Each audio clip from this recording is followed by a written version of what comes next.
Kali buat teman-teman yang sudah kemarin lolos P3K, harapan kami kalaupun ada yang honorer Pak, itu belum dicabut dulu SK K2-nya, Ya. tunjangan K2 sampai nanti mereka benar-benar menerima SK P3K-nya. Ya, jadi terima kasih saya diingatkan Ya. kepada seluruh tenaga honorer khususnya Ini kita banyak mendengar istilah P3K atau ASN, dan kesempatan hari ini kita akan membahasnya dengan beliau yang banyak mengetahui seluk-beluk tentang ASN, terutama P3K di Kabupaten Situbondo.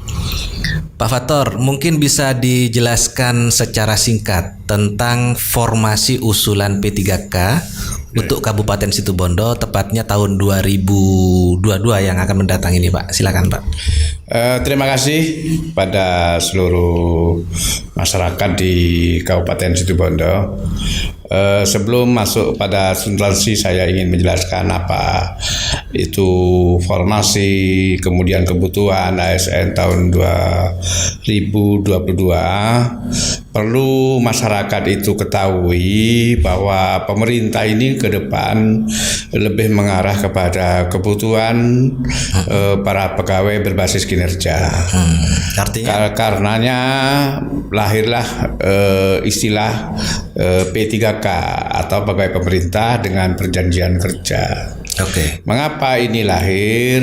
Mungkin evaluasinya adanya ASN di seluruh Indonesia, tidak hanya tentu di Kabupaten Situbondo, yang tujuannya adalah mendorong bagaimana kinerja aparatur ini benar-benar lebih optimal dalam memberikan layanan kepada seluruh masyarakat. Oke. Bapak, Ibu sekalian dan seluruh masyarakat yang ada di Kabupaten Situbondo, bahwa untuk tahun 2022 ini pemerintah Kabupaten Situbondo telah mengusulkan beberapa formasi yang kaitannya dengan kebutuhan ASN di Kabupaten Situbondo. Oke. Nah, kebutuhan di Kabupaten Situbondo itu pertama lebih diarahkan kepada kebutuhan tenaga guru. Itu yang pertama menjadi prioritas, karena bagaimanapun pendidikan itu adalah pilar yang utama untuk peningkatan indeks pembangunan manusia. Oke. Yang kedua adalah kesehatan. Yang ketiga adalah tenaga teknis lainnya. Ya, untuk guru ini Pak, jumlah guru ASN dengan kebutuhan tenaga PNS masih berimbang atau jauh, Pak?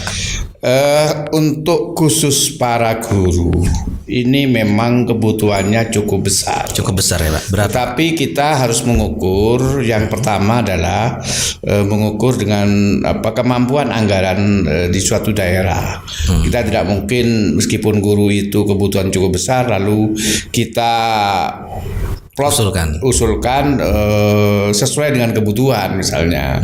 Nah, mengapa? Karena kita ini asumsi secara umum adalah rentang pensiun yang sedang berjalan saat ini, yaitu antara 200 sampai 300 orang tiap tahun. Di dalamnya itu juga adalah para guru atau tenaga kependidikan lainnya.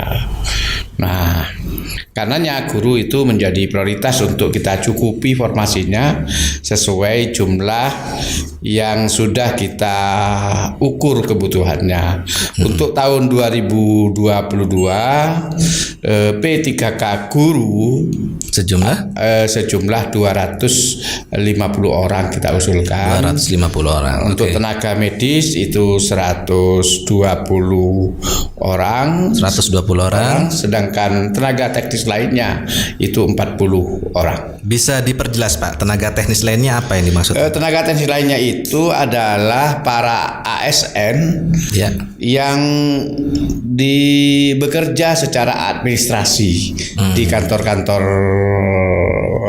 pemerintah UPD itu yang membutuhkan yang sifatnya lebih spesifik, misalnya tenaga ahli di bidang komputer, tenaga akuntansi gitu. Dan penyuluh pertanian itu menjadi prioritas tenaga teknis lainnya untuk diangkat di posisi seperti itu. Berarti gabungan ini 40 ya Pak? Ya, 40 orang ini adalah formasi, sebenarnya jumlahnya tidak terlalu banyak.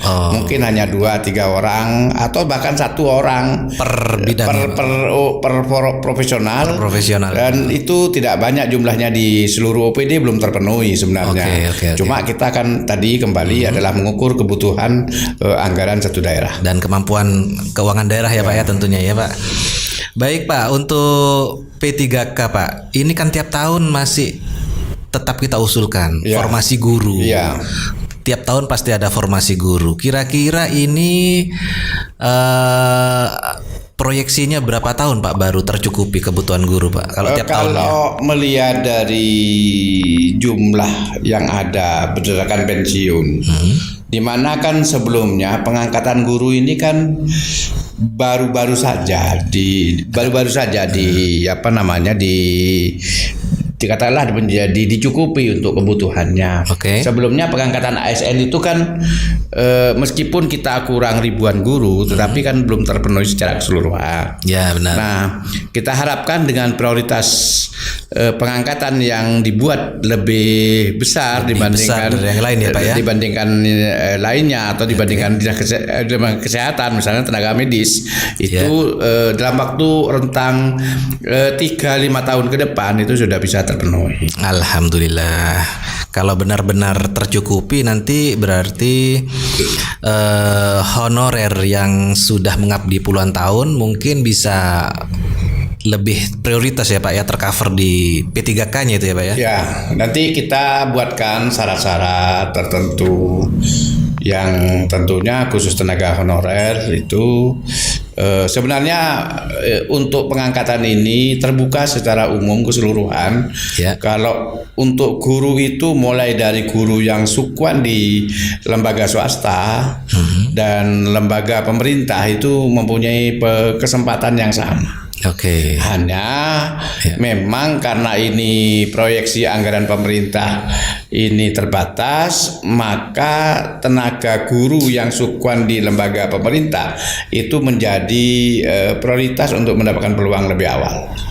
Kemudian apabila secara kompetensi dari guru yang sukuan di tenaga yang di lingkungan pemerintah ini belum memadai, maka terus akan bergerak itu kepada guru-guru yang swasta yang passing grade-nya itu bisa memenuhi standar kualifikasi yang dibutuhkan oleh pemerintah. Iya Pak, soalnya begini Pak Fator, saya sering mendapatkan semacam curhat ya, bagaimana seorang guru honorer yang sudah bertahun-tahun mengabdi, mereka harus bersaing dengan fresh graduate atau yang baru lulusan itu Pak. Jadi saya rasa memang benar harus ada kebijakan itu ya Pak ya untuk guru yang sudah senior begitu ya Pak. Gimana itu Pak? Jadi begini, kalau tenaga guru di samping memang kualifikasi kompetensi yang perlu disyaratkan undang-undang yang sudah ada, itu sebenarnya kan